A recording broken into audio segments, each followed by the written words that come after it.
Good evening from the Health Education campus of Case Western Reserve University and the Cleveland Clinic. I'm Chris Wallace of Fox News, and I welcome you to the first of the 2020 presidential debates between President Donald J. Trump and former Vice President Joe Biden. This debate is sponsored by the Commission on Presidential Debates.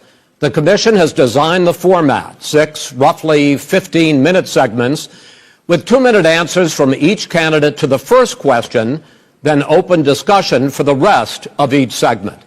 Both campaigns have agreed to these rules. For the record, I decided the topics and the questions in each topic. I can assure you, none of the questions has been shared with the Commission or the two candidates. This debate is being conducted under health and safety protocols designed by the Cleveland Clinic, which is serving as the health security advisor to the Commission for all 4 debates. As a precaution, both campaigns have agreed the candidates will not shake hands at the beginning of tonight's debate. The audience here in the hall has promised to remain silent. No cheers, no boos or other interruptions, so we, and more importantly you, can focus on what the candidates have to say. No noise except right now, as we welcome the Republican nominee, President Trump, and the Democratic nominee, Vice President Biden.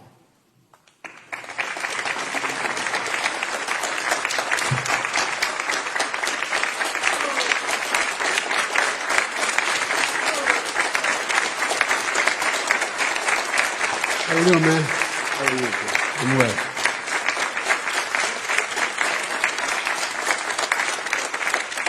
Gentlemen, a lot of people have been waiting for this night, so let's get going. Our first subject is the Supreme Court. President Trump, you nominated Amy Coney Barrett over the weekend to succeed the late Ruth Bader Ginsburg on the court. You say the Constitution is clear about your obligation and the Senate's to consider a nominee to the court. Vice President Biden, you say that this is an effort by the president and Republicans to jam through an appointment and what you call an abuse of power. My first question to both of you tonight, why are you right in the argument you make and your opponent wrong, and where do you think a Justice Barrett would take the court? President Trump, in this first segment, you go first, 2 minutes. Thank you very much, Chris. I will tell you very simply, we won the election. Elections have consequences. We have the Senate, we have the White House, and we have a phenomenal nominee, respected by all, top academic, good in every way, In fact, some of her biggest endorsers are very liberal people from Notre Dame and other places. So I think she's going to be fantastic. We have plenty of time. Even if we did it after the election itself. I have a lot of time after the election, as you know. So I think that she will be outstanding. She's going to be as good as anybody that has served on that court. We really feel that. We have a professor at Notre Dame, highly respected by all, said she's the single greatest student he's ever had. He's been a professor for a long time at a great school. And we won the election, and therefore we have the right to choose her. And very few people knowingly would say otherwise. And by the way, the Democrats, they wouldn't even think about not doing it. If they had, the only difference is they'd try and do it faster.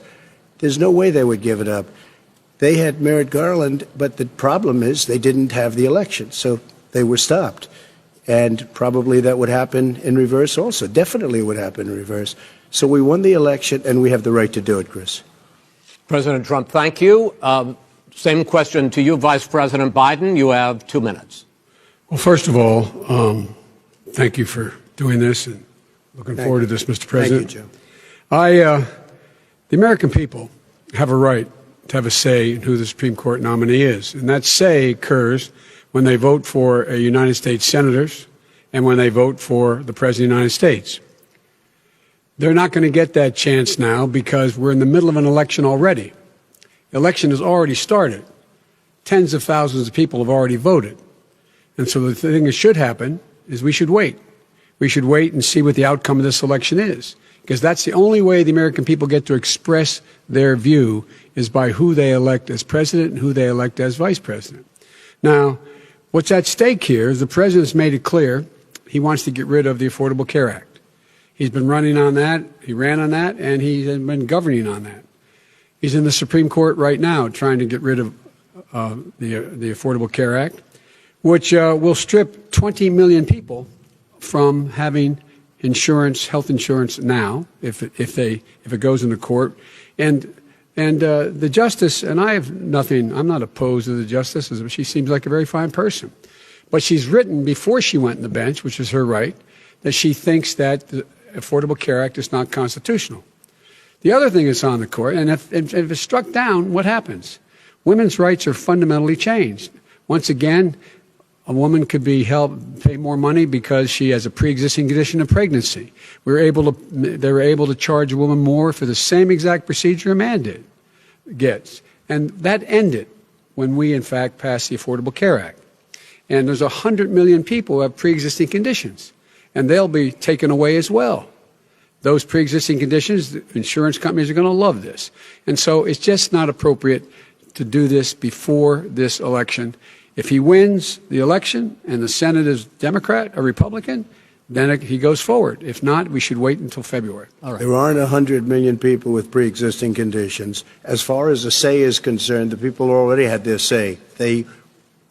Okay, Justice Ginsburg said very powerfully, very strongly, at some point, 10 years ago or so, she said a president and the Senate is elected for a period of time, but a president's elected for 4 years. We're not elected for 3 years. I'm not elected for 3 years. So we have the Senate, we have a president. He's elected to the next during election. that period of time, we have an opening. I'm not elected for 3 years. I'm elected for 4 years. And the 100 million people, Joe, the 100 million people is totally wrong. I don't know where you got that number. The bigger problem that you have is that you're going to extinguish 180 million people with their private health care that they're very That's happy simply with. not true. Well, you're certainly going to socialist. You're going to socialist medicine. We're now into, gentlemen, we're now into open discussion. Open discussion. Open discussion. Yes, I agree. Go ahead, Vice President. Number White. one, he knows that what I proposed. What I proposed is that we expand Obamacare and we increase it. We do not wipe any. And one of the big debates we had with 23 of my colleagues trying to win the nomination that I won were saying that Biden wanted to allow people to have private insurance still. They can. They do. They will under my proposal. It's not what you've said, But and it's not what your party has said. That is simply your party a lie. doesn't say it. Your party That is wants to simple. go socialist My medicine party is and me. socialist Right healthcare. now, I am and the they're going to Democratic dominate Party. you, Joe. You know that. I am the Democratic Party right now. The platform of the Not according Democratic to Party Harris. is what I, in fact, approved of. What I approved of. Now, here's the deal. The deal is that it's going to wipe out pre-existing conditions. And by the way, the 200,000 people that have died on his watch, how many of those have survived? Well, there's 7 million people that contracted COVID.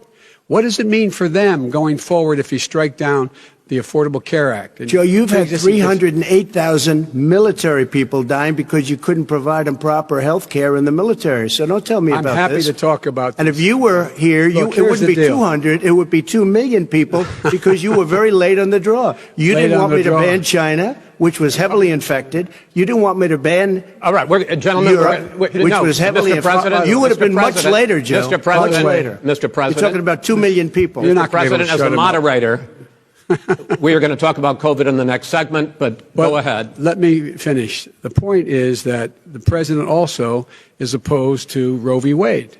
That's on the ballot as well in the court. And so that's also at stake right now. And so the election is all You don't know it's on the ballot. Why is it on the ballot? Because Why is you it on the said ballot? It's not you- on the ballot. It's on the ballot in the I court. don't think so. In the court. Well, There's nothing happening there. Donald, would you And you just be don't quiet know for a her minute? view on Roe v. Wade. You I don't don't know her know. view. Well, all right. Let's talk. We got a lot to unpack here, gentlemen. We got a lot of time. So on health care, and then we'll come back to Roe v. Wade. All right. Mr. President, the Supreme Court will hear a case a week after the election in which the Trump administration, along with 18 state attorneys general, are seeking to overturn That's right. Obamacare, to end Obamacare. You have spent the last... Because they want to give good health care. If I may ask Go my ahead. question, sir. Good health care. Over the last 4 years, you have promised to repeal and replace Obamacare, but you have never in these 4 years come up with a plan, a comprehensive plan to replace Obamacare. Of course I have. Well, I got rid of the individual mandate. I'm going to give you an opportunity. I got rid of the individual mandate, which was a big chunk of Obamacare. That is absolutely a big thing. That was the worst part of Obamacare. Sir, Chris, that was the worst part of Obama. Let me ask my question. Well, I'll ask Joe. The individual mandate was the most unpopular aspect of Obamacare. I got rid of it. I'd like you and we will protect people with President, I'm the pre-existing moderator of this conditions. debate, and I would like you to let me ask my question, and then you can answer your question. You, in the course of these 4 years, have never come up with a comprehensive plan to replace Obamacare, and just this last Thursday, you signed a largely symbolic executive order to protect people with pre-existing conditions 5 days before this debate. So my question, sir, is what is the Trump health care plan? Well, first of all, I guess I'm debating you, not him, but that's okay. I'm not surprised. Let me just tell you something, that there's nothing symbolic. I'm cutting drug prices. I'm going with favored nations, which no president has the courage to do because you're going against Big Pharma. Drug prices will be coming down 80 or 90%. You could have done it during your 47-year period in government, but you didn't do it. Nobody's done it. So we're cutting health care. All of the things that we've done, insulin. I give you an example. Insulin. It was destroying families, destroying people. The cost, I'm getting it for so cheap.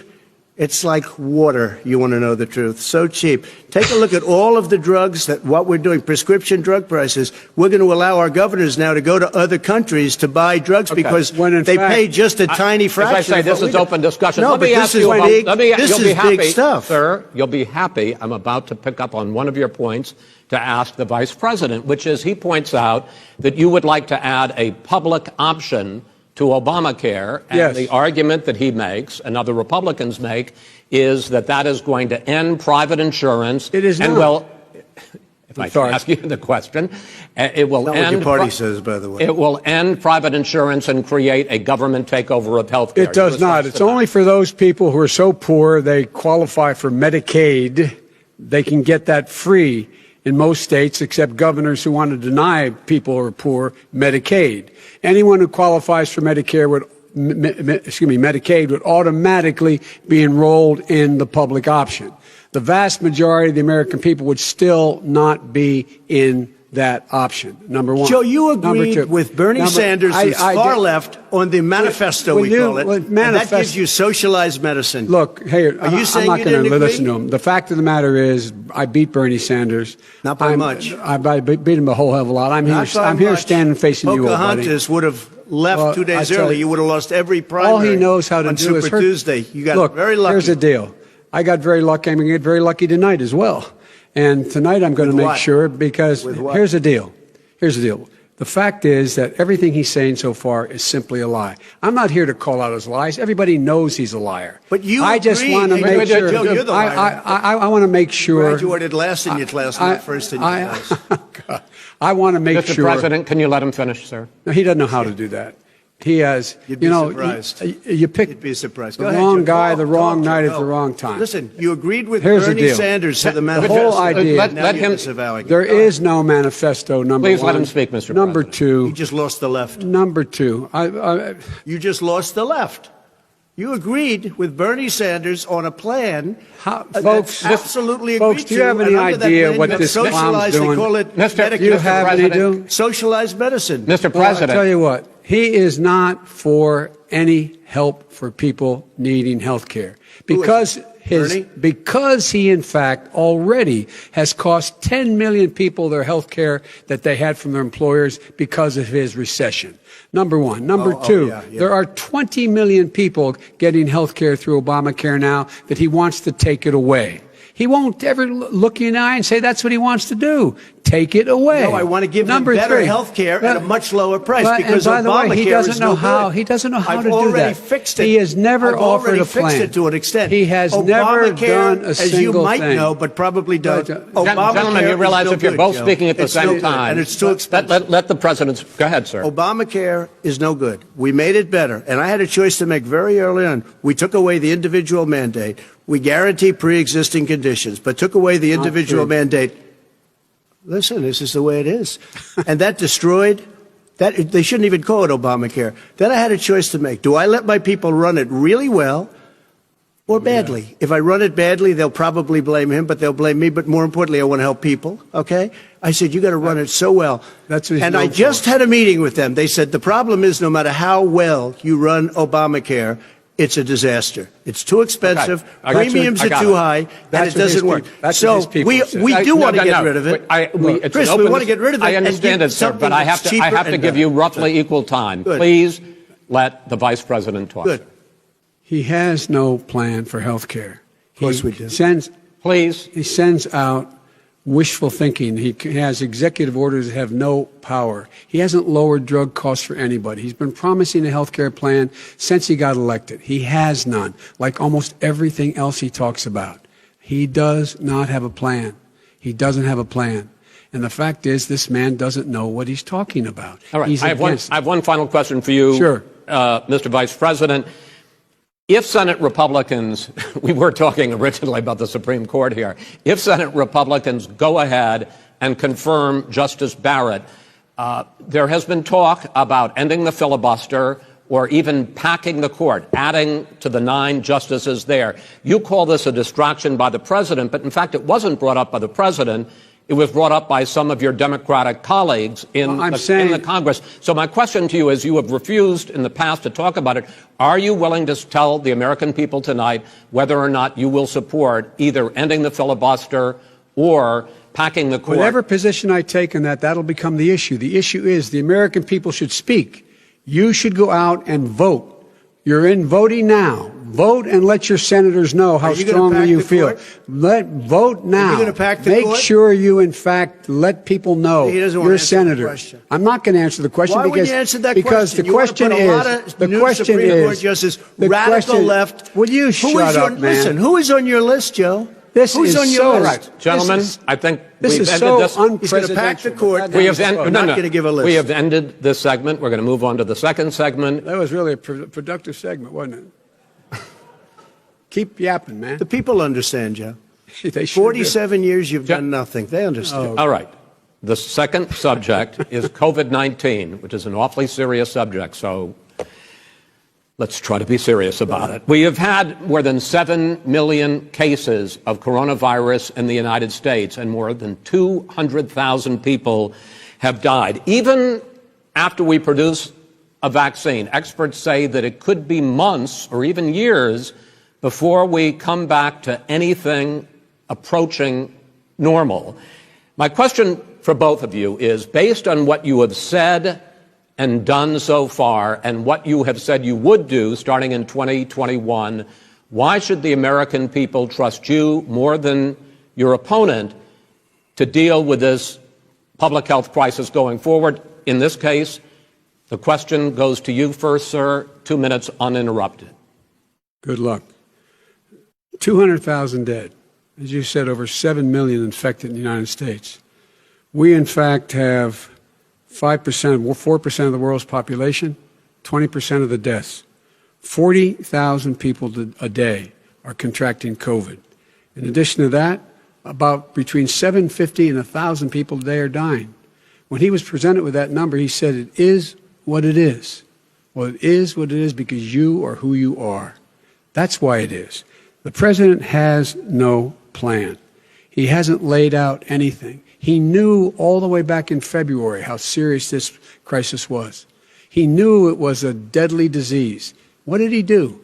He's on tape as acknowledging he knew it. He said he didn't tell us or give people a warning of it because he didn't want to panic the American people. You don't panic. He panicked. In addition to that, what did he do? He went in and we were insisting that the Chinese, the people we had on the ground in China should be able to go to Wuhan and determine for themselves how dangerous this was. He did not even ask Xi to do that. He told us what a great job Xi was doing. He said we owe him a debt of gratitude for being so transparent with us. And what did he do then? He then did nothing. He waited and waited and waited. He still doesn't have a plan. Wrong. I laid out back in March exactly what we should be doing. And I laid out again in July what we should be doing.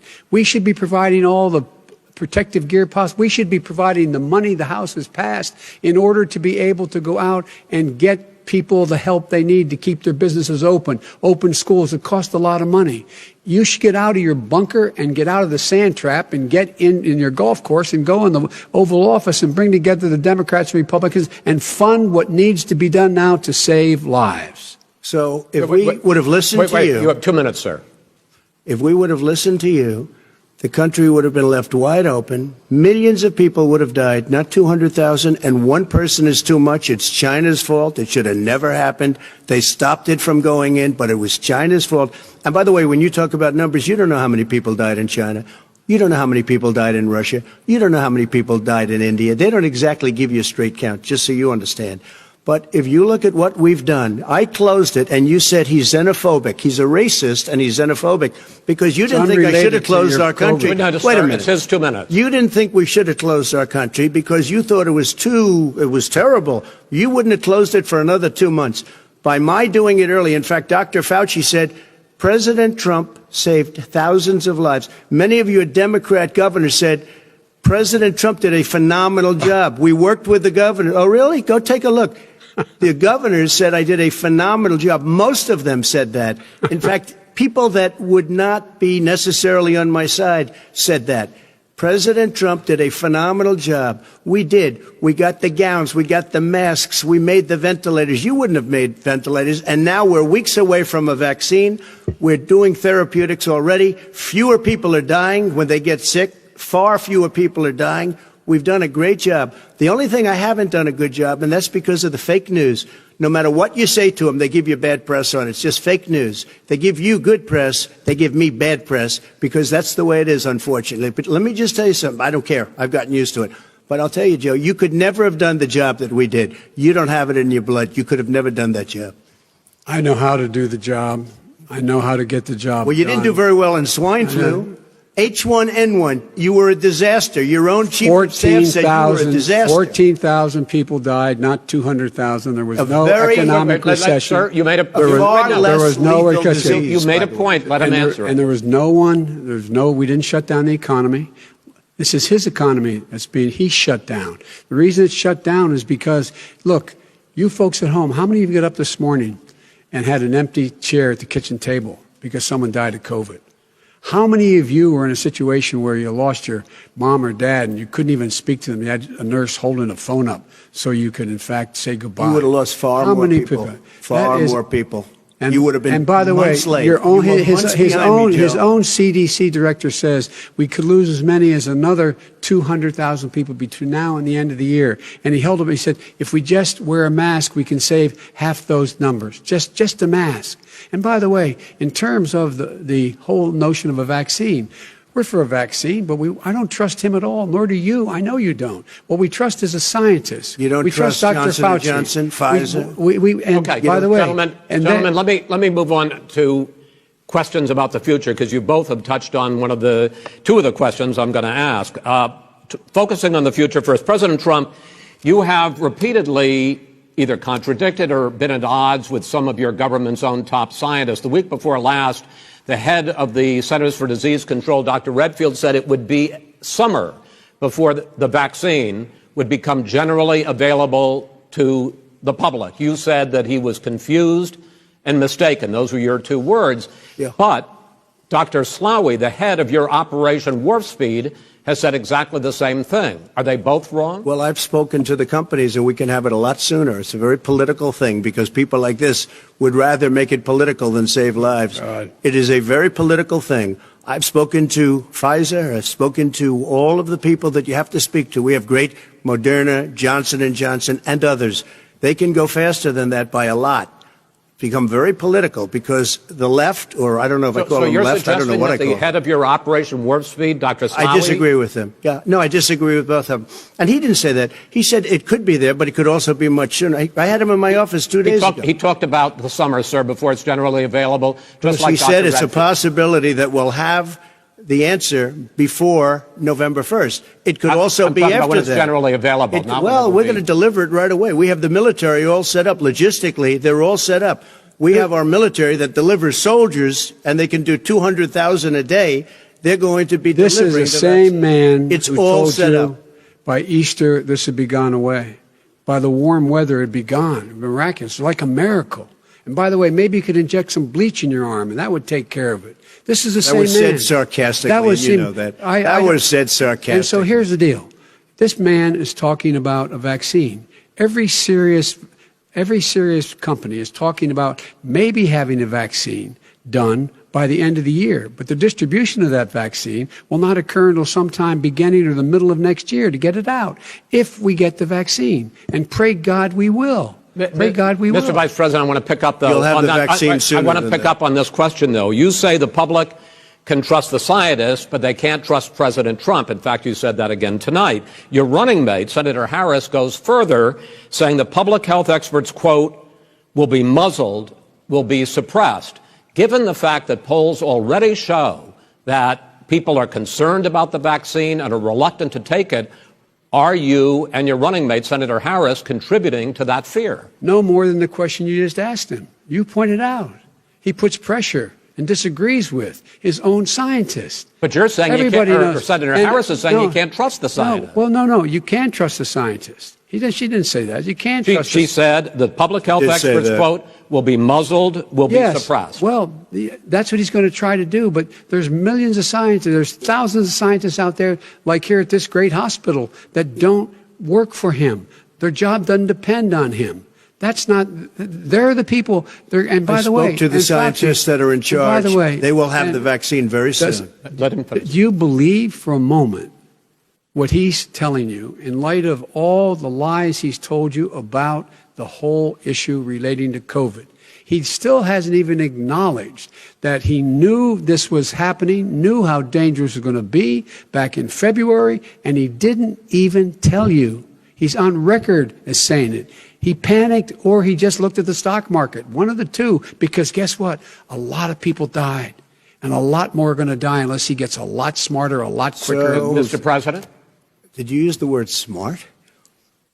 So you said you went to Delaware State, but you forgot the name of your college. You didn't go to Delaware State. You graduated either the lowest or almost the lowest in your class. Don't ever use the word smart with me. Don't ever use that word. Oh, give me a break. Because you know what? There's nothing smart about you, Joe. 47 years you've done nothing. Well, let's have this debate. And if We'll you see would have who's had, let me just tell you something, Joe. No, if you would have had the charge of what I was put through, I had to close the greatest economy in the history of our country. And by the way, now it's being built again. See, and it's We're going to going get up to the fast. economy in the next segment, sir. Okay. It's going up fast. Okay. Look forward to talking. When it comes to how the virus has been handled so far, the two of you have taken very different approaches, and this is going to affect how the virus is handled going forward by whichever of you ends up becoming the next president. I want to quickly go through several of those. Reopenings.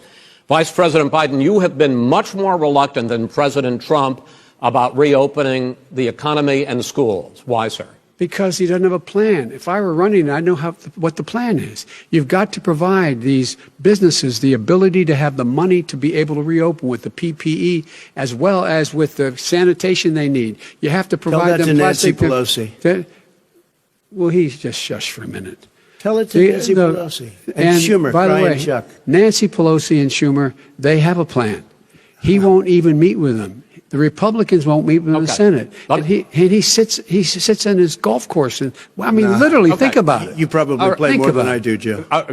What about this question of reopenings and the fact? Well, he wants to shut down this country. And I want to keep it open.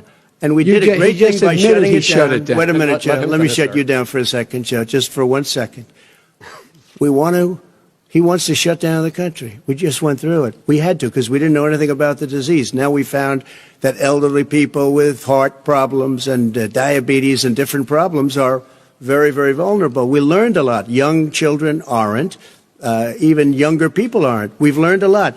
But he wants to shut it down.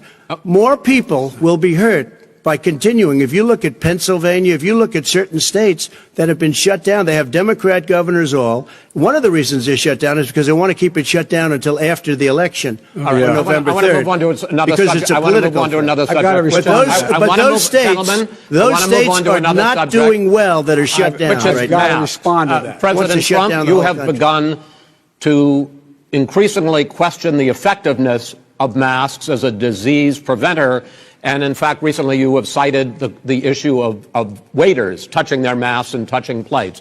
Are you questioning No, I think the masks efficacy are of okay. of You have to masks? understand, if you look, I mean, I have a mask right here. I put a mask on, when I think I need it. Tonight, as an example, everybody's had a test, and you've had social distancing and all of the things that you have to. But I Just wear like your masks rallies. when needed. When needed, I wear masks. Okay, let me ask. I don't wear masks like him. Every time you see him, he's got a mask. He could be speaking 200 feet away from it. He shows up with the biggest mask I've ever seen. I will say this. Vice President Biden, go ahead, sir. Look, the way to open businesses is give them the wherewithal to be able to open. We provided money. But I was asking you, sir, about masks. Well, masks make a big difference. His own head of the CDC said if we just wore masks between now, everybody wore masks in social distance between now and January, we'd probably save up to 100,000 lives. It matters. And they've also said the opposite. They've also said the opposite. No serious person said the opposite. They've also said, well, look serious at I wanna Dr. ask you- Fauci. Dr. Fauci said the He opposite. did not I want say to the ask you, we opposite. got a said little very bit more than strongly, a minute left in this masks segment. are not good. Then he changed his mind. He said masks are good. I I'm wanna okay ask- with masks. I I'm want to not ask you fighting both masks. about one last subject, because your different approaches has even affected the way that you have campaigned. President Trump, you're holding large rallies with crowds packed together, thousands of people. Outside. Outside, yes, sir, agreed. Vice President Biden, you are holding much smaller events with Because nobody will show up. people with. Well, it's true. Nobody shows up to his rallies. All right. In any case, why you holding the big rallies? Why you not? You goes first, sir. Because people want to hear what I have to say. I mean, But are you I've not done a worried great about it job spreading as a disease? president, and I'll have 35,000 people show up at airports. We use airports. Are you for not hangars, worried about and we the have a disease lot of issue, people. sir? Well, so far we have had no problem whatsoever. It's outside. That's a big difference, according to the experts. And we do them outside. We have tremendous crowds, as you see. I mean, and literally on 24 hours' notice.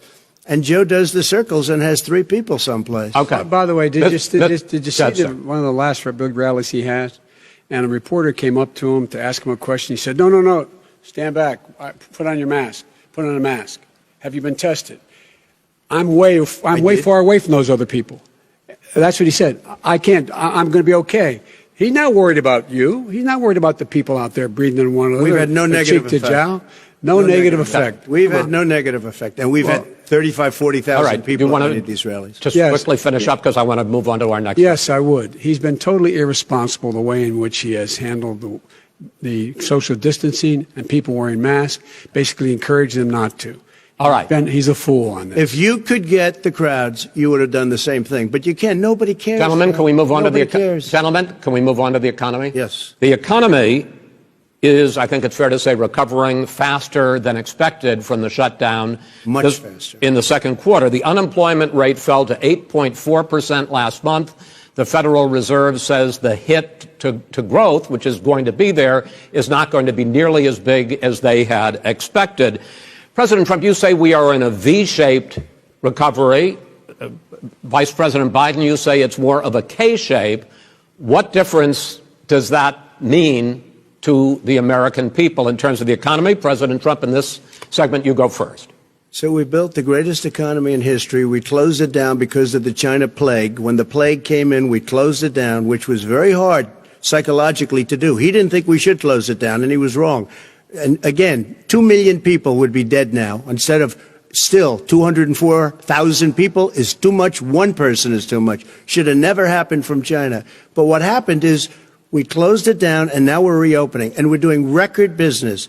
We had 10.4 million people in a 4-month period that we've put back into the workforce. That's a record the likes of which nobody's ever seen before. And he wants to close down he will shut it down again. He will destroy this country. You know, a lot of people, between drugs and alcohol and depression, when you start shutting it down, you take a look at what's happening at some of your Democrat-run states where they have these tough shutdowns. And I'm telling you, it's because they don't want to open it. One of them came out last week. You saw that. Oh, we're going to open up on November 9th. Why November 9th? Because it's after the election. They think they're hurting us by keeping them closed. They're hurting people. People know what to do. They can social distance. They can wash their hands. They can wear masks. They can do whatever they want. But they got to open these states up. When you look at North Carolina, when you look, and these governors are under siege, Pennsylvania, Michigan, and a couple of others. You got to open these states up. It's not fair. You're talking about almost it's like being in prison. And you look at what's going on with divorce. Look at what's going on with alcoholism and drugs. It's a very, very sad thing. And he'll close down the whole country. This guy will close down the whole country and destroy our country. Our country is coming back incredibly well, setting records as it does it. We don't need somebody to come in and say, let's shut it down. All right. Your 2 minutes, sir. We're now moved to you. As I said, posing the question, the president says it's a V-shaped recovery. You say it's a K-shaped recovery. What's the difference? The difference is millionaires and billionaires like him in the middle of the COVID crisis have done very well. Billionaires have made another $300 billion because of his profligate tax proposal, and he only focused on the market. But you folks at home, you folks living in Scranton and Claymont and all the small towns and working class towns in America, how well are you doing? This guy paid a total of $750 in taxes. Sir, wait, no, sir, it's just the wrong statement. Yeah, I understand. You've agreed to the 2 minutes, so please let him have it. Do I get my time back? The fact is that he has, in fact, worked on this in a way that he's going to be the first president of the United States to leave office having fewer jobs in his administration than when he became president. Fewer jobs than when he became president. First one in American history. Secondly, the people who have lost their jobs are those people who have been on the front lines, those people who have been saving our lives, those people who have been out there dying, people who've been putting themselves in the way to make sure that we could all try to make it. And the idea that he is insisting that we go forward and open when you have almost half the states in America with a significant increase in COVID deaths and COVID cases in the United States of America. And he wants to open it up more. Why does he want to open it up? Why doesn't he take care of the American? You can't fix the economy until you fix the COVID crisis. And he has no intention of doing anything about making it better for you all at home in terms of your health and your safety. Schools. Why aren't schools open? Because it costs a lot of money to open them safely. You know, they were going to give, his administration was going to give the teachers and school students masks. And then they decided, no, couldn't do that because it's not a national emergency. Not a national emergency. They've done nothing to help small businesses. Nothing. They're closing. 1 in 6 is now gone. He ought to get on the job and take care of the needs of the American people so we can open safely. All right. Your time is up, sir. Well, we are going to get to... I have to respond to that. Well, you both had 2 minutes, sir. Excuse me, he made a statement. So did you. People want their schools open. They don't want to be shut down. They don't want their state shut down. They want their restaurants. I look at New York. It's so sad what's happening in New York. It's almost like a ghost town. And I'm not sure it can ever recover what they've done in New York. People want their places open. They want to get back to their lives. They'll be careful, but they want their schools open. I'm the one that brought back football. By the way, I brought back Big Ten football. It was me, and I'm very happy to do it. And all right, people of Ohio are very proud of me. And you know how I found out? When he took a phony ad. Gentlemen, we're going to get to your economic plans going forward in a moment. But first, Mr. President, as you well know, there's a new report that in 2016, the year you were elected president, and 2017, your first year as president, that you paid $750 a year in federal income tax each of those years. I know that you pay a lot of other taxes, but I'm asking you the specific question. Is it true that you paid $750 in federal income taxes each of those 2 years? I paid millions of dollars in taxes, millions of dollars of income tax. And let me just tell you, there was a story in one of the papers. I paid $38 million 1 year. I paid $27 million. Show us your tax returns. I went... you'll see it as soon as it's finished. You'll see it. You know, if you want to go to the Board of Elections. There's a 118-page or so report that says everything I have, every bank I have, I'm totally under-leveraged because the assets are extremely good, and I built a great company. I'm asking you a specific question, which is... But let me tell you... I understand all of that. I understand all of that. No, Mr. President, go ahead. I'm asking you a question. Will you tell us how much you paid in federal income taxes in 2016 and 2017? Millions of dollars. You paid millions of dollars? Millions of dollars, So yes. not $750? Millions of dollars, and you'll get to see it. And you'll get to see it. But let me just tell you, Chris, let me just tell you something, that it was the tax laws I don't want to pay tax. Before I came here, I was a private developer. I was a private business people. Like every other private person, unless they're stupid, they go through the laws, and that's what it is. He passed a tax bill that gave us all these privileges for depreciation and for tax credits. We build a building and we get tax credits like the hotel on Pennsylvania Avenue. You get a massive, which, by the way, was given to me by the Obama administration, if you can believe that. Now, the man got fired right after that happened. But Vice President Biden, you want to respond? Yeah, I do want to respond. Look, the tax code that made him, put him in a position that he pays less tax than a school teacher makes on the money a school teacher makes is because of him he says he's smart because he can take advantage of the tax code. And he does take advantage of the tax code. That's why I'm going to eliminate the Trump tax cuts. And I'm going to eliminate those tax cuts and make sure that we invest in the people who, in fact, need the help. People out there need help. But why didn't you do it over the last 25 years? Because you weren't president. Because you weren't president screwing things up. You were a senator. And You're the worst president America has ever had. Hey, Come Joe, on. let me just tell you, Joe. I've done more in 47 months. I've done more than you've done in 47 years, Joe. We've done things that you never even thought of doing, including fixing the broken military that you gave me, including taking care of your vets. Mr. President, we're talking about the economy. I'd like to ask you about your plans going forward because, Mr. Vice President, your economic plan, if you were to be elected president, focuses a lot on big government, big taxes, big spending. I want to focus first on the taxes. You propose more than $4 trillion over a decade in new taxes on individuals making more than $400,000 a year and on corporations. President Trump says that that kind of an increase in taxes is going to hurt the economy as it's just coming out of a recession. Well, just take a look at what the analysis done by Wall Street firms points out that my economic plan would create 7 million more jobs than his in 4 years, number one. And number two, it would create an additional $1 trillion in economic growth because it would be about buying American. That we're going to make this federal government spend $600 billion a year on everything from ships to steel to buildings and the like. And under my proposal, we're going to make sure that every penny of that has to be made by a company. But respectfully, sir, I'm talking about taxes, not spending. By the way, I'm going to eliminate a significant number of the tax. I'm going to make the corporate tax 28%. It shouldn't be 21%. You have 91 companies, in the Fortune 500 who don't pay a single penny in tax, making billions of dollars. Why didn't you do it before when you were vice president with Obama? Because you, in fact, passed that.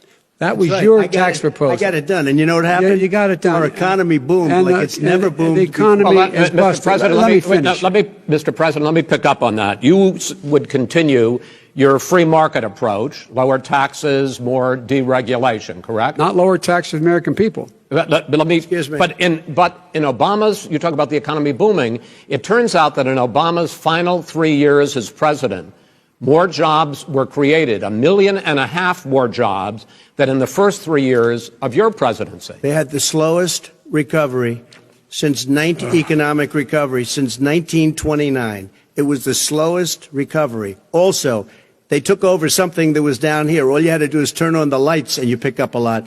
But they had the slowest economic recovery since 1929. Let me tell you about the stock market. When the stock market goes up, that means jobs. It also means 401ks.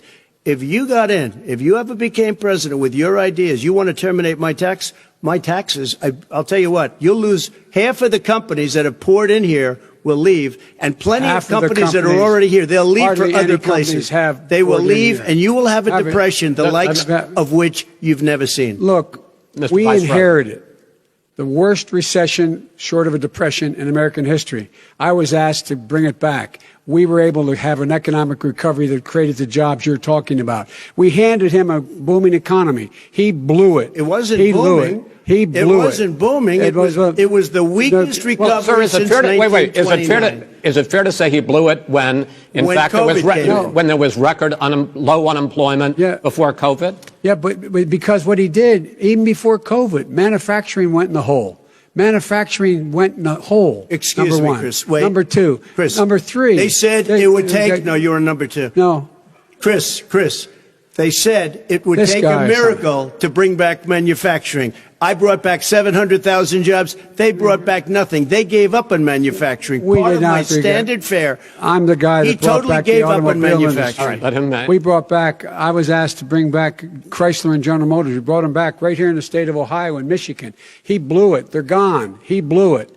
And in fact, they're going. Ohio had the best year it's ever had last year. Michigan had the best year they've ever had. That is not Many true. car companies No, came in from Germany, from Japan, went to Michigan, went to Ohio. They're not having that. And they didn't come in with you. Mr. Vice President, go ahead. And so you take a look at what he's actually done. He's done very little. His trade deals are the same way. He talks about these great trade deals. You know, he talks about the art of the deal. China's perfected the art of the steal. We have a higher deficit with China now than we did before. We have the highest trade deficit China with ate Mexico. your lunch, down All right, gentlemen, 18%. China ate your lunch, Joe. And no wonder your son goes in and he takes out billions of dollars. Takes out billions of dollars to manage. He makes millions of dollars. And also, Simply while not we're at true. it, why is it, just out of curiosity, the mayor of Moscow's wife gave your son $3.5 million. That's What not did he true. do to deserve it? That What is did he do with Burisma none to of that- deserve Wait, $183,000? None You've of asked that your is question, true. let him answer. None of that is true. Oh, really? He didn't Totally, get But no, $3.5 hey, million? Mr. President, It's Mr. totally- President, please. You've totally asked the question. discredited. Totally discredited. And by the way, Well, wait, he didn't get No, no. $3.5 million, Joe? Mr. Vice, He got Mr. $3.5 million. President, that is not true. Oh, really? Mr. Oh. President, But, Mr. it's an open discussion, please. Now, It's a fact. Well, There's- it you is have not a raised an fact. issue. Let the It's been Vice totally President answer. discredited. Did There was a Burisma pay him report. $183,000 a month with no experience in energy? Mr. Look, President, no my job? son did nothing wrong at Burisma. I think he did. and Mr. the only President, guy that let did him something- answer.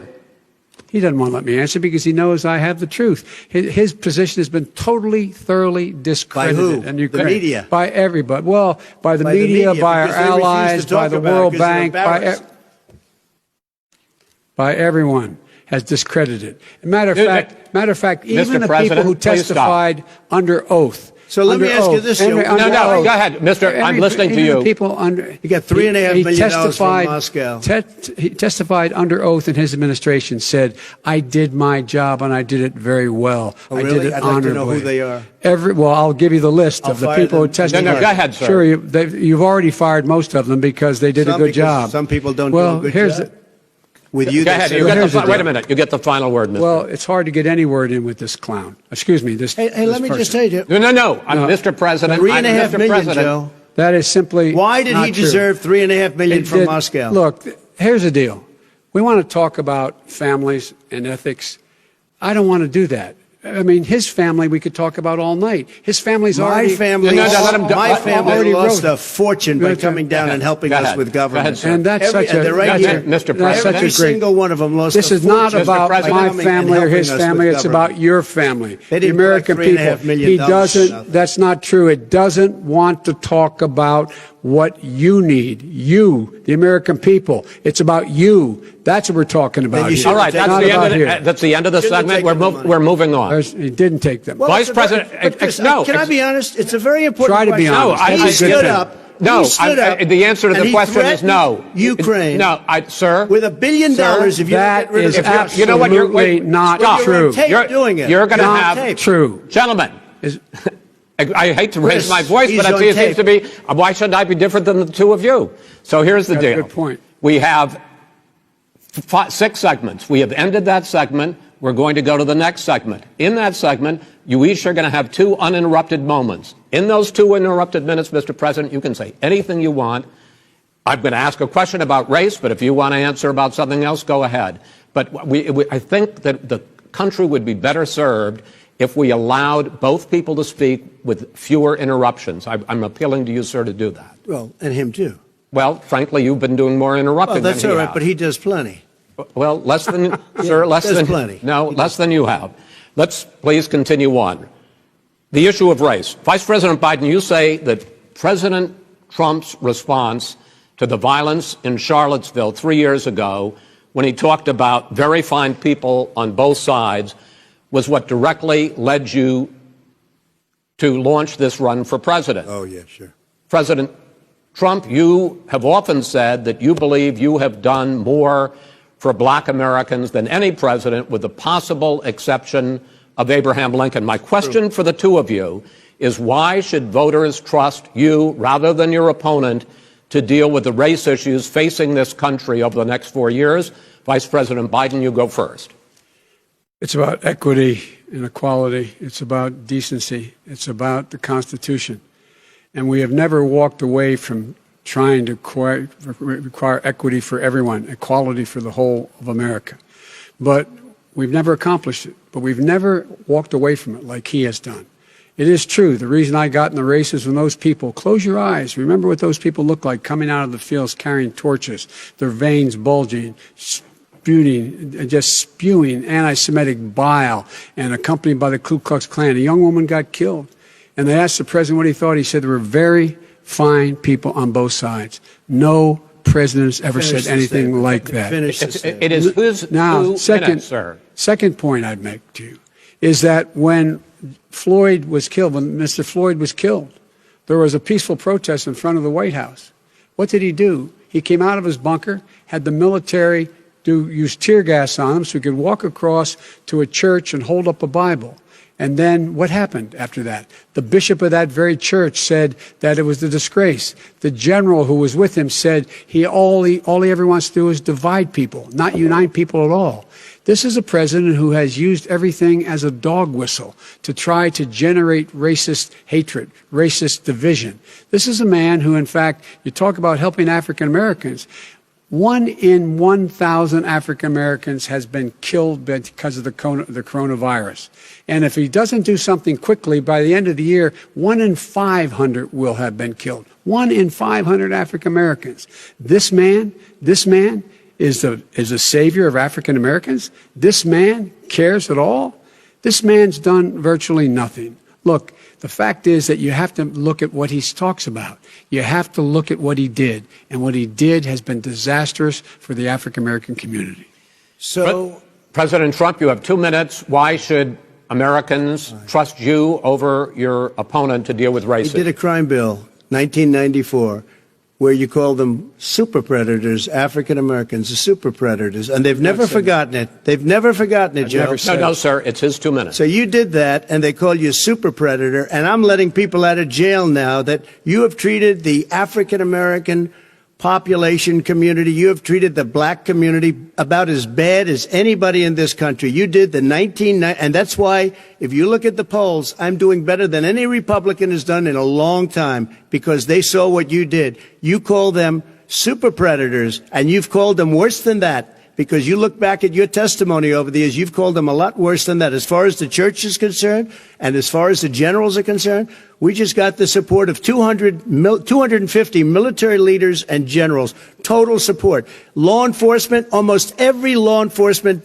group in the United States. I have Florida, I have Texas, I have Ohio, I have Portland. The sheriff just came out today and he said, I support President Trump. I don't think you have any law enforcement. You can't even say the word law enforcement, because if you say those words, you're going to lose all of your radical left supporters.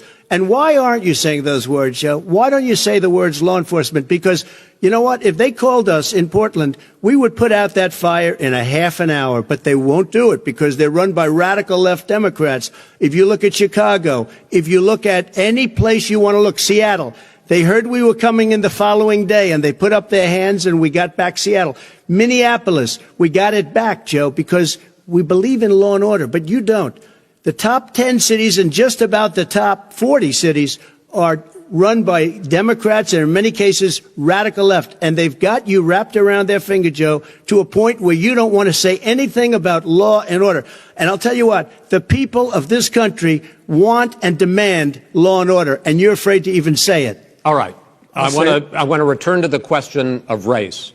Vice President Biden, after the grand jury in the Breonna Taylor case decided not to charge any of the police with homicide, you said it raises the question, quote, whether justice could be equally applied in America. Do you believe that there is a separate but unequal system of justice for blacks in this country? Yes, there is. There's systemic injustice in this country, in education and work and in law enforcement and the way in which it's enforced.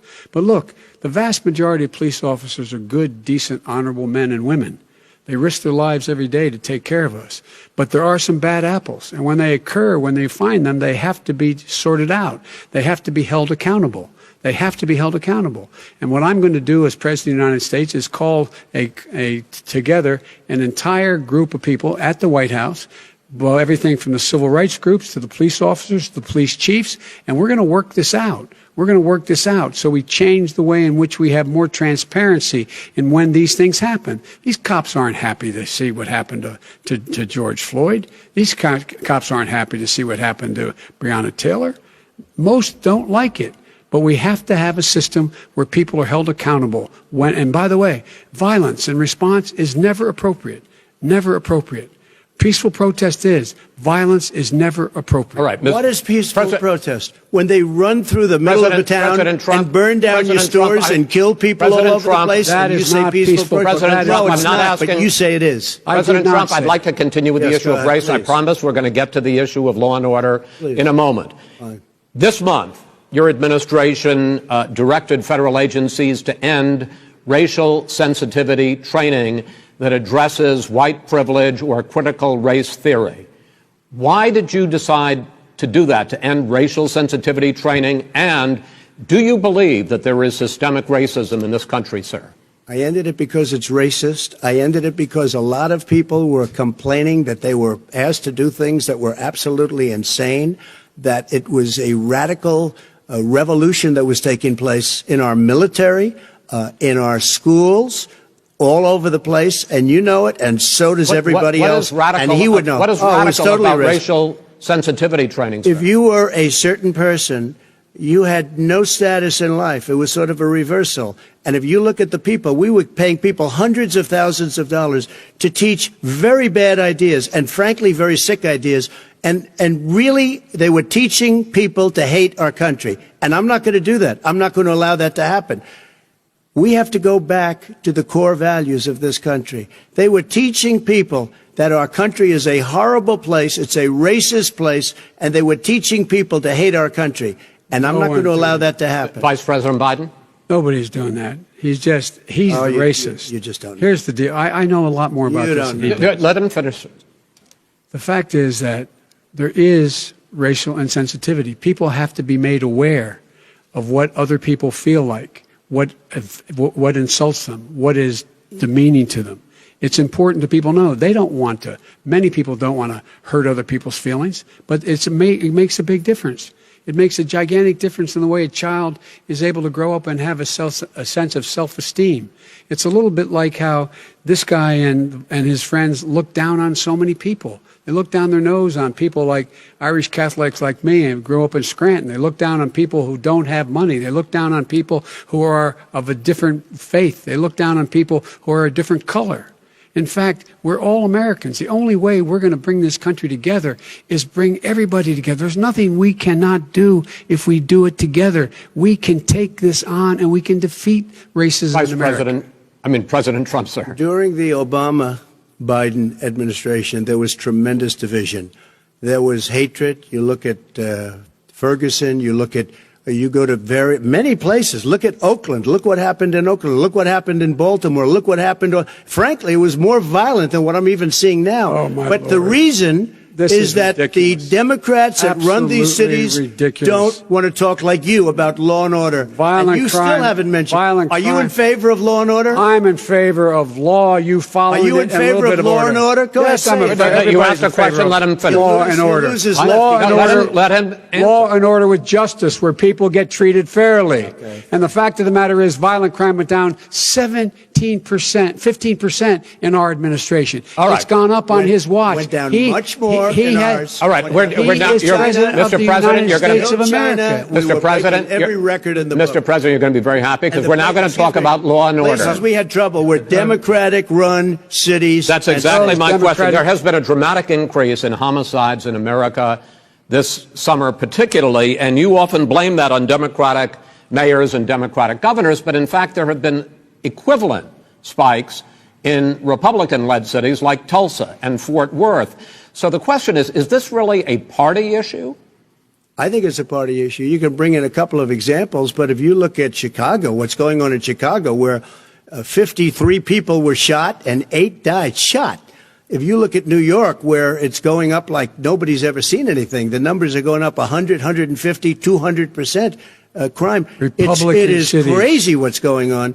And he doesn't want to say law and order because he can't, because he'll lose his radical left supporters. And once he does that, it's over with. But if he ever got to run this country and they ran it the way he would want to run it, we would have our suburbs would be gone. By the way, our suburbs would be gone, and you would see problems like you've never seen. He would know a suburb unless he took a wrong turn. Oh, I know suburbs. He would not. So much I was better. raised, Go ahead. Wait a minute. I was raised in the suburbs. This is not 1950. All these dog whistles and racism don't work anymore. Suburbs are by and large integrated. There's many people today driving their kids to soccer practice and or to black and white and Hispanic in the same car as there have been any time in the past. What really is a threat to the suburbs and their safety is his failure to deal with COVID. They're dying in the suburbs. His failure to deal with the environment. They're being flooded. They're being burned out because his refusal to do anything. That's why the suburbs are in trouble. I do want to talk about this issue of law and order, though. And in the joint recommendation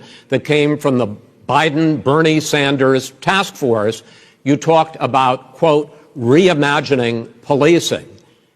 Yeah. First of all, what does reimagining policing mean, and do you support? It means. Let me, if I might finish the question. What does reimagining policing mean, and do you support the Black Lives Matter call for community control of policing? Look, what I support is the police having the opportunity to deal with the problems they face. And I'm totally opposed to defunding the police officers. As a matter of fact, local police, the only one defunding it, his budget calls for a $400 million cut in local law enforcement assistance. They need more assistance. They need, when they show up for a 9/11 call, to have someone with them as a psychologist or psychiatrist to keep them from having to use force and be able to talk people down. We have to have community policing like we had before, where the officers get to know the people in the communities. That's when crime went down. It didn't go up, it went down. And so we have to be engaged. That's not what they're talking about, Chris. That's not what they're talking about. He's talking about defunding the police. That is not true. He doesn't have any law support. Look, he has no law enforcement that's not support. True. Almost that's nothing. Look. Oh, really? Who do you have? Name one group that supports you. Name one group that came out and supported you. Go ahead.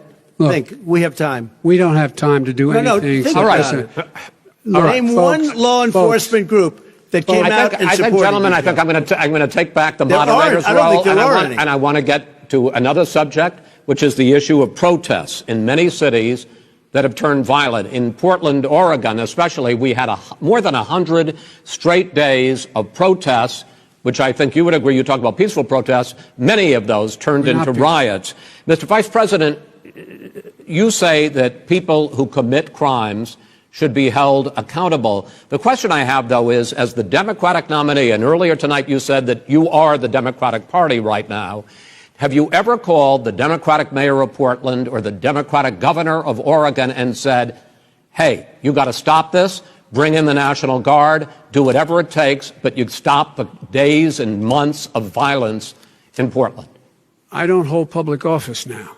I am a former vice president. I've made it clear in my public statements that the violence should be prosecuted. It should be prosecuted, and anyone who commits it. But you've never called for the people, the leader. Excuse me, sir.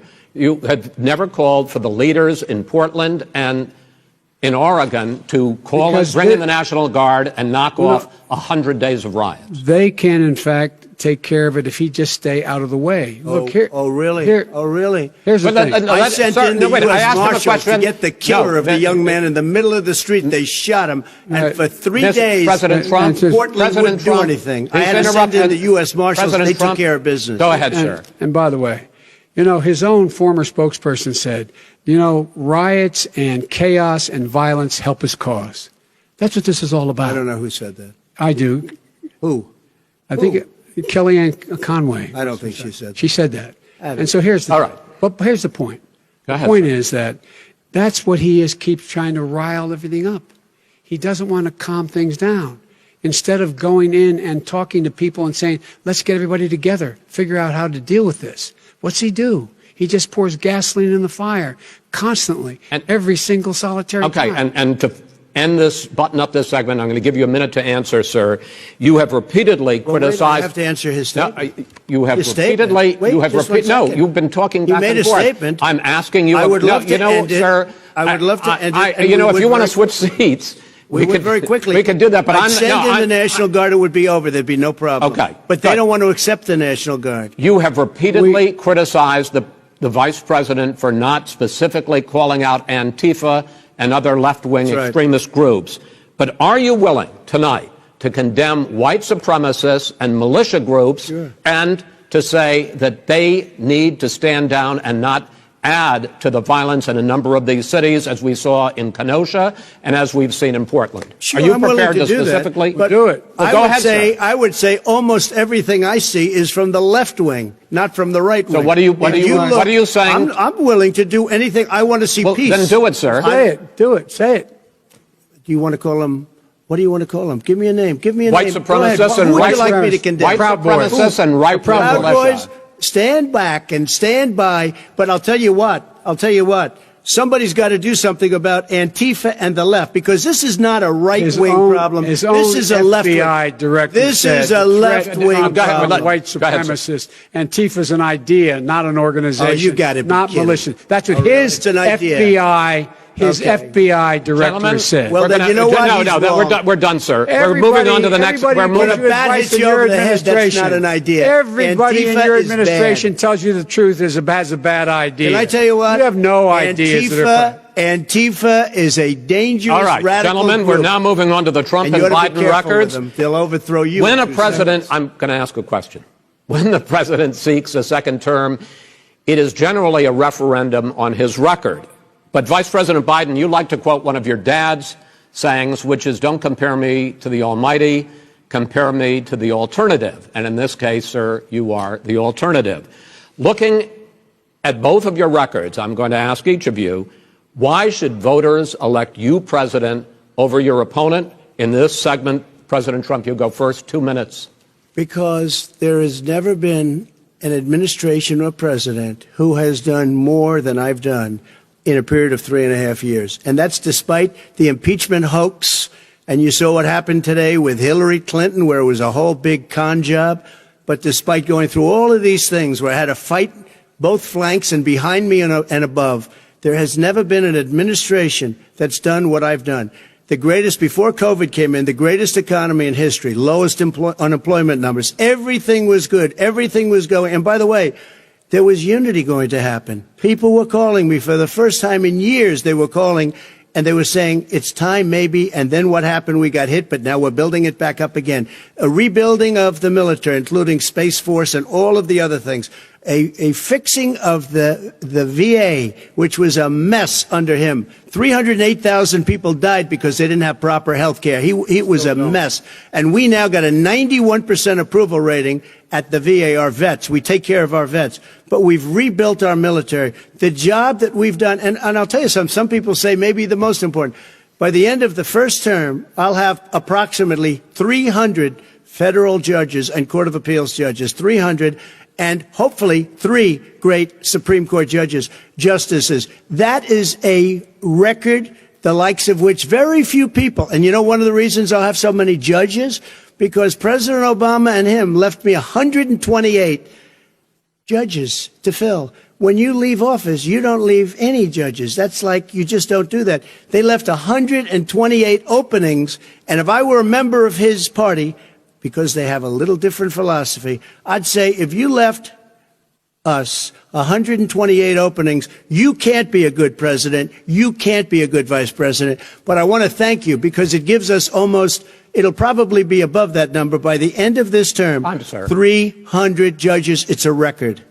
Looking at both your records, why should voters elect you president as opposed to President Trump? this You have 2 president- minutes uninterrupted. Under this president, we become weaker, sicker, poorer, more divided, and more violent. When I was vice president, We inherited a recession. I was asked to fix it. I did. We left him a booming economy, and he caused the recession. With regard to being weaker, the fact is that I've gone head-to-head with Putin and made it clear to him we're not going to take any of his stuff. He's Putin's puppy. He still refuses to even say anything to Putin about the bounty on the heads of American soldiers. Your son got And- $3.5 million. And by the way, my son... Wait a minute. Mr. President, your campaign agreed to both sides would get 2-minute answers uninterrupted. Well, your side agreed to it, and why don't you observe what your campaign agreed to as a ground rule, okay, sir? He never keeps his word. Can you add No, back no, He's I'm a not person asking. that's That was a not yelling. rhetorical That's question. all. Can you Go add ahead, back sir. 30 seconds? Yeah, Because- yes, okay. you may have. All right. Go ahead. So, thirdly, we're poor. The billionaires have gotten much more wealthy by a tune of over $300 to $400 billion more just since COVID. You in the home, you got less. You're in more trouble than you were before. In terms of being more violent, when we were in office, there were 15% less violence in America than there is today. He's president of the United States. It's on his watch. And with regard to more divided, the nation can't stay divided. We can't be this way. And speaking of my son, the way you talk about the military, the way you talk about them being losers and being and just being suckers. My son was in Iraq. He spent a year there. He got the Bronze Star. He got the Conspicuous Service Medal. He was not a loser. He was a patriot, and the people left behind there were heroes. Really? And I resent. Are you talking like about hell. Hunter? Are you talking about I'm Hunter? talking about my son, Beau Biden. You're talking about. I don't know Beau. I know Hunter. Yeah, Hunter you know got Beau. Hunter got thrown out of the military. He was thrown out, dishonorably discharged. That's not true. He For wasn't dishonorably cocaine use. And he didn't have a job until you became vice president. And once you None of became that vice is president, true. he made a fortune in Ukraine, in China, in Moscow, That is simply and various not other places. true. He My made son, a fortune. Gentlemen, my son, and he didn't have a job. My son, like a lot of people we know at home, had a drug problem. He's overtaken it. He's fixed it. He's worked on it, and I'm proud of him. But why was he I'm proud of given my tens son. of millions All of right. But he dollars? wasn't given All right. tens of millions He was of given dollars. That tens is of totally, millions of that's dollars. totally President Trump, discredited. we've already been through. Totally discredited. We've already been through this. I think the American people would rather hear about more substantial So do I. subjects. Well, you know, as the moderator, sir, I'm going to make a I know, but when judgment somebody call here. gets $3.5 million Okay, great. from the Let's mayor talk of about- Moscow, let's talk That is about- not I think true. it's a terrible That thing. report is totally Why did he get discredited. it? I Mitt think- Romney on that committee said it wasn't worth taxpayers' Gen- money, that report. It was written for political reasons. You know, I'd like to talk about climate change. So would I. Okay. The forest fires in the West are raging now. They have burned millions of acres. They have displaced hundreds of thousands of people. When state officials there blame the fires on climate change, Mr. President, you said, I don't think the science knows. Over your 4 years, you have pulled the U.S. out of the Paris Climate Accord. You have rolled back a number of Obama environmental records. What do you believe about the science of climate change? And what will you do in the next 4 years to confront it? I want crystal clean water and air. I want beautiful, clean air. We have now the lowest carbon. If you look at our numbers right now, we are doing phenomenally. But I haven't destroyed our businesses. Our businesses aren't put out of commission.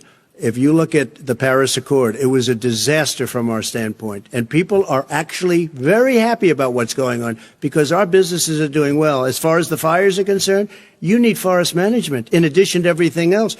The forest floors are loaded up with trees, dead trees that are years old, and they're like tinder, and leaves and everything else. You drop a cigarette in there, the whole forest burns down. You've got to have forest management. What do you You've got to have believe? cuts. What do you believe about the science of climate change, sir? I believe that we have to do everything we can to have immaculate air, immaculate water, and do whatever else we can that's good. You know, we're planting 1 billion trees, the Billion Tree Project, and it's very Do you exciting believe for a lot of people. that human pollution, greenhouse gas emissions contributes to the global warming of I this think planet? a lot of things do, but I think to an extent, yes. I think to an extent, yes. But I also think we have to do better management of our forests. Every year, I get the call, California's burning. California's burning. If that was cleaned, if that were if you had forest management, good forest management, you wouldn't be getting those calls. You know, in Europe, they live their forest cities. They're called forest cities. They maintain their forests. They manage their forests. I was with the head of a major country. It's a forest city. He said, sir, we have trees that are far more, they ignite much easier than California.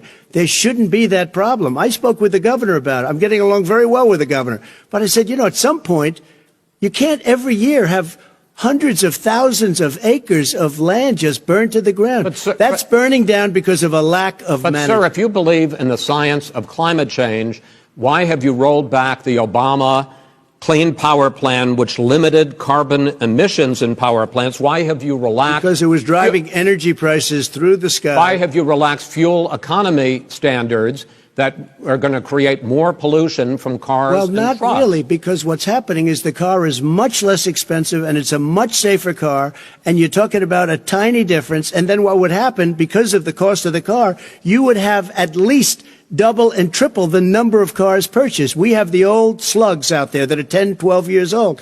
If you did that, the car would be safer. It would be much cheaper by But $3,500. in the case of California, they've simply No, but you ignored would take your- a lot of your cars roadmap. off the market because people would be able to afford a car. Now, so, and by the way, we're going to see how that turns out. But a lot of people agree with me, many people.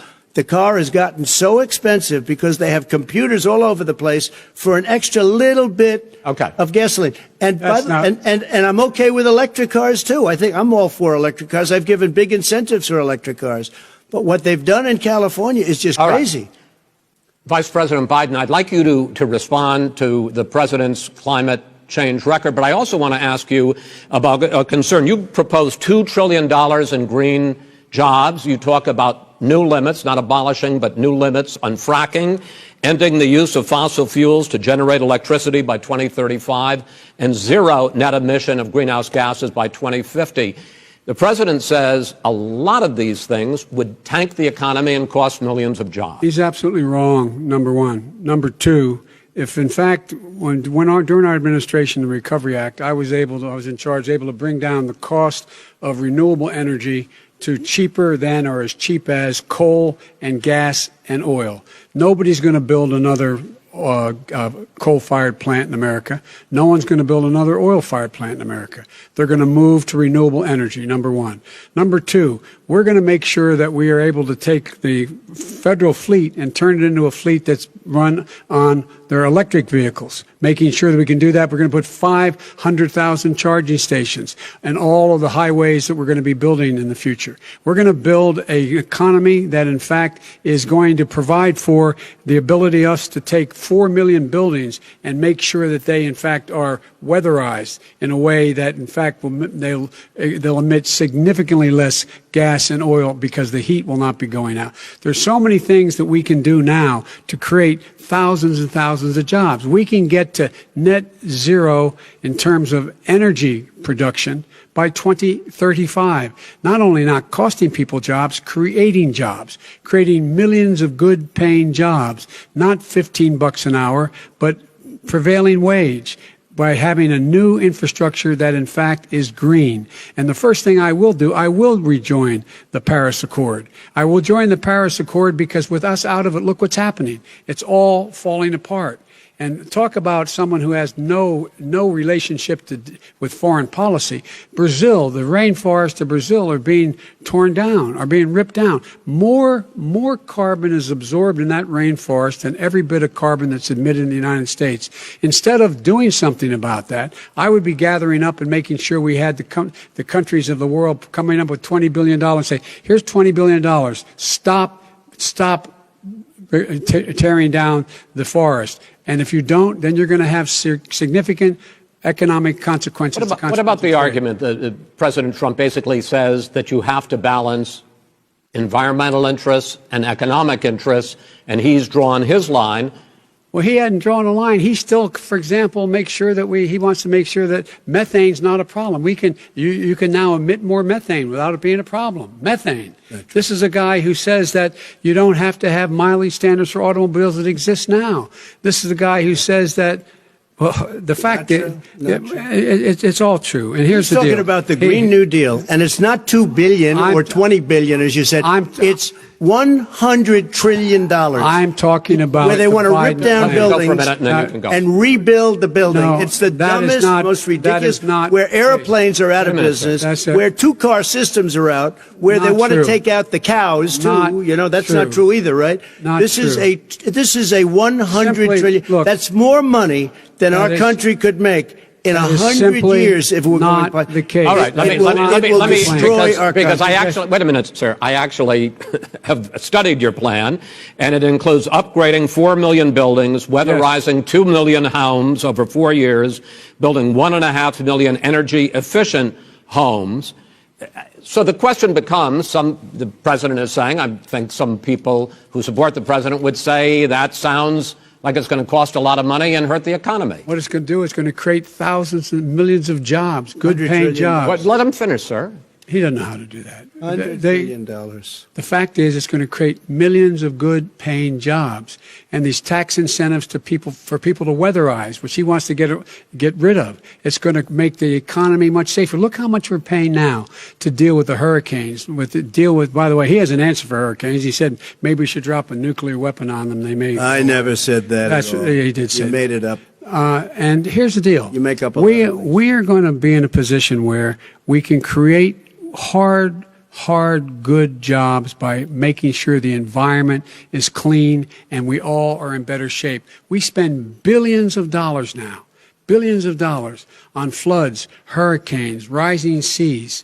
We're in real trouble. Look what's happened just in the Midwest with these storms that come through and wipe out entire sections and counties in Iowa.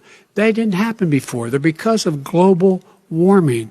We make up 15% of the world's problem.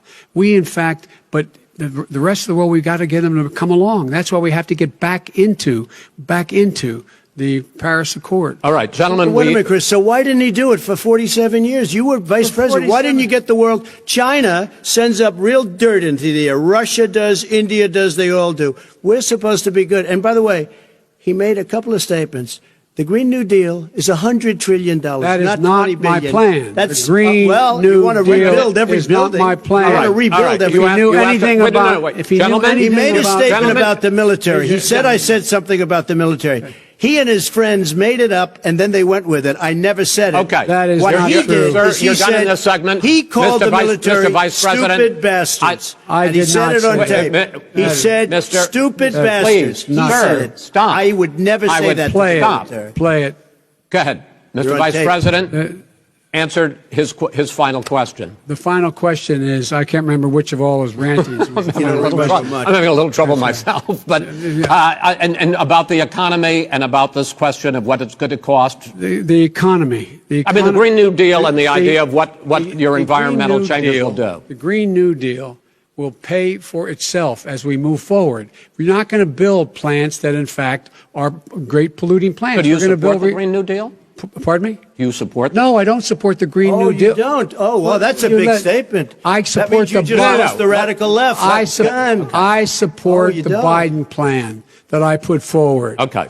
The Biden plan, which is different than what he calls the radical Green New Deal. All right, gentlemen, final segment, election integrity. As we meet tonight, millions of Americans are receiving mail-in ballots or going to vote early. How confident should we be that this will be a fair election, and what are you prepared to do over the next 5+ weeks, because it'll not only be to Election Day, but also counting some ballots, mail-in ballots after Election Day. What are you prepared to do to reassure the American people that the next president will be the legitimate winner of this election? In this final segment, Mr. Vice President, you go first. Prepared to let people vote. They should go to iwillvote.com. Decide how they're going to vote, when they're going to vote, and what means by which they're going to vote. His own Homeland Security Director, and as well as the FBI Director, says there is no evidence at all that mail-in ballots are a source of being manipulated and cheating. They said that. The fact is that there are going to be millions of people because of COVID that are going to be voting by mail-in ballots, like he does, by the way. He sits behind the Resolute desk and sends his ballot to Florida, number one. Number two, we're going to make sure that those people who want to vote in person are able to vote because enough poll watchers are there to make sure they can socially distance. The polls are open on time, and the polls stay open until the votes are counted. And this is all about trying to dissuade people from voting because he's trying to scare people into thinking that it's not going to be legitimate. Show up and vote. You will determine the outcome of this election. Vote, vote, vote. If you're able to vote early in your state, vote early. If you're able to vote in person, vote in person. Vote whatever way is the best way for you, because he cannot stop you from being able to determine the outcome of this election. And in terms of whether or not when the votes are counted, and they're all counted, that will be accepted. If I win, that will be accepted. If I lose, that'll be accepted. But by the way, if in fact he says he's not sure what he's going to accept, well, let me tell you something. It doesn't matter, because if we get the votes, it's going to be all over. He's going to go. He can't stay in power. It won't happen. It won't happen. So vote. Just make sure you understand you have it in your control to determine what this country is going to look like the next 4 years. Is it going to change? You're going to get 4 more years of these lies. Mr. President, 2 minutes. So when I listened to Joe talking about a transition, there's been no transition from when I won. I won that election. And if you look at crooked Hillary Clinton, if you look at all of the different people, there was no transition because they came after me trying to do a coup. They came after me spying on my campaign. They started from the day I won and even before I won, from the day I came down the escalator with our First Lady. They were a disaster. They were a disgrace to our country. And we've caught them. We've caught them all. We've got it all on tape. We've caught them all. And by the way, you gave the idea for the Logan Act against General Flynn. You better take a look at that, because we caught you in a sense. And President Obama was sitting in the office. He knew about it too. So don't tell me about a free transition. As far as the ballots are concerned, it's a disaster. A solicited ballot, okay, solicited is okay. You're soliciting, you're asking, they send it back, you send it back. I did that. If you have an unsolicited, they're sending millions of ballots all over the country. There's fraud. They found them in creeks. They found some with the name Trump, just happened to have the name Trump just the other day in a waste paper basket. They're being sent all over the place. They sent 2 in a Democrat area. They sent out 1,000 ballots. Everybody got 2 ballots. This is going to be a fraud like you've never seen. The other thing, it's nice on November 3rd, you're watching and you see who won the election. And I think we're going to do well because people are really happy with the job we've done. But you know what? We won't know. We might not know for months because these ballots are going to be all over. Take a look at what happened in Manhattan. Take a look at what happened in New Jersey. Take a look at what happened in Virginia and other places. They're not losing 2%, 1%, which, by the way, is too much. An election could be won or lost with that. They're losing 30 and 40%. It's a fraud, and it's a shame. And can you imagine where they say you have to have your ballot in by November 10th? November 10th. That means that's 7 days after the election, in theory, should have been announced. Okay. We have major states with that. Sir, all run by Democrats. 2 minutes is 2 minutes. All run by Democrats. It's President Trump, it's a rigged election. You're going to be able to continue. You have been charging for months that mail-in balloting is going to be a disaster. You say it's rigged, that it's going to lead to fraud. But in 2018, in the last midterm election, 31 million people voted mail-in voting. That was a quarter, more than a quarter of all the voters that year cast their ballots by mail. Now that millions of mail-in ballots have gone out, what are you going to do about it? And are you counting on the Supreme Court, including a Justice Barrett, to settle any dispute? Yeah, I think I'm counting on them to look at the ballots, definitely. I hope we don't need them in terms of the election itself. But for the ballots, I think so. Because what's happening is incredible. I read today, where at least 1% of the ballots for 2016 were invalidated. They take them. We don't like them. We don't like them. But what are you going to do about it? There are millions of ballots going out right now. What you do is you go and vote. You do a solicited ballot, and that's okay, or you go and vote. I'm asking you about the fact that millions of people... You go and vote. You go and vote. But like what I'm they, saying is, like what are they you used do about to the fact in the that old... millions of people... You either do, Chris, a solicited ballot where you're sending it in, they're sending it back, and you're sending... They have mailmen with lots of it. Did you see what's going on? Take a look at West Virginia. Mailmen selling the ballots. They're being sold. They're being dumped in rivers. This is a horrible thing for our country. This is not going to end well. There is no this is not going to end well. 5 states have had mail-in ballots for the last decade or more. 5, including 2 Republican states. And you don't have to solicit the ballot. It's sent to you. It's sent to your home. What they're saying is that it has to be a postmark by election day. If it doesn't get in till the 7th, 8th, 9th, it still should be counted. He's just afraid of counting the votes because you're wrong. You're wrong. I want to continue with you on this, Vice President Biden. Chris, he's so wrong when he makes a statement like that. Excuse me. Vice President Biden, the biggest problem, in fact, over the years with mail-in voting has not been fraud historically. It has been that sizable numbers, sometimes hundreds of thousands of ballots are thrown out because they have not been properly filled out or there is some other irregularity or they missed the deadline. So the question I have is, are you concerned that the Supreme Court with a Justice Barrett will settle any dispute? I'm concerned that any court would settle this because here's the deal. When you get a ballot and you fill it out, you're supposed to have an affidavit. If you didn't know, you have someone say that this is me. You should be able to, if in fact you can verify that's you before the ballot is thrown out, that's sufficient to be able to count the ballot because someone made a mistake and not dotting the correct I. Who they voted for, testify, say who they voted for, say it's you, that is totally legitimate. All right. Excuse me, Chris, when you have 80 million ballots I have a final sending question. and swamping the system, you know it can't be done. You know it can't. And already there's been so fraud. Now, mail service delivers 185 million pieces of mail a day. In 8 states, we can keep talking. In 8 states, election workers are prohibited currently by law, 8 states, from even beginning to process ballots, even take them out of the envelopes and flatten them until Election Day. That means that it's likely, because there's going to be a huge increase in mail-in balloting, that we are not going to know on election night who the winner is, that it could be days, it could be weeks. Could be months. Until we find out who the new president is. So first for you, sir, finally for the Vice President, I hope neither of you will interrupt the other. Will you urge your supporters to stay calm during this extended period, not to engage in any civil unrest? And will you pledge tonight that you will not declare victory until the election has been independently certified? President Trump, you go first. I'm urging my supporters to go into the polls and watch very carefully, because that's what has to happen. I am urging them to do it. As you know, today there was a big problem. In Philadelphia, they went in to watch. They're called poll watchers, a very safe, very nice thing.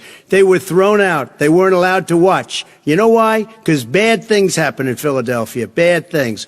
And I am urging my people. I hope it's going to be a fair election. If it's a fair election, I am 100% on board. But if I see tens of thousands of ballots being manipulated, I can't go along with that. And I'll tell you what, does that mean, from a common sense, does that mean you're going to tell your people to take to the street? It means you have a fraudulent election.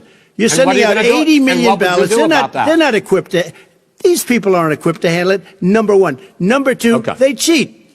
They cheat. Hey, they found ballots in a waste paper basket 3 days ago, and they all had the name military ballots. They were military. They all had the name Trump on them. Vice President you think Biden, that's good? Vice President Biden, final question for you. Will you urge your supporters to stay calm while the vote is counted, and will you pledge not to declare victory until the election is independently certified? Yes, and here's the deal. We count the ballots, as you pointed out. Some of these ballots in some states can't even be opened until Election Day. And if there's thousands of ballots, it's going to take time to do it. And by the way, our military, they've been voting by ballots since the end of the Civil War, in effect.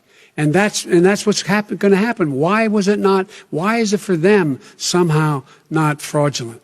It's the same process. It's honest. No one has established at all that there is fraud related to mail-in ballots, that somehow it's a fraudulent process. It's already been established. Take a look at Carolyn Maloney's race. You had an opportunity to respond. Look at Carolyn Maloney. Go ahead. They have no idea what happened. Vice President Biden, go ahead. He has no idea what he's talking about. Here's the deal. the fact is, I will accept it, and he will too. You know why? Because once the winner is declared, after all the ballots are counted, all the votes are counted, that'll be the end of it. That'll be the end of it. And if it's me, in fact, fine. If it's not me, I'll support the outcome. And I'll be a president not just for the Democrats. I'll be a president for Democrats and Republicans. And this guy, I want to see an honest ballot count. Gentlemen, you say that's the end of it? This is the end of this debate? Honest ballot count. We're going to leave it there. To be continued as in more debates as we go on. President Trump, Vice President Biden, it's been an interesting hour and a half. I want to thank you both for participating in the first of 3 debates that you have agreed to engage in. We want to thank Case Western Reserve University and the Cleveland Clinic for hosting this event. The next debate, sponsored by the Commission on Presidential Debates, will be 1 week from tomorrow, October 7th, at the University of Utah in Salt Lake City. The 2 vice presidential nominees, Vice President Mike Pence and Senator Kamala Harris, will debate at 9 p.m. Eastern that night. We hope you watch. Until then, thank you and good night.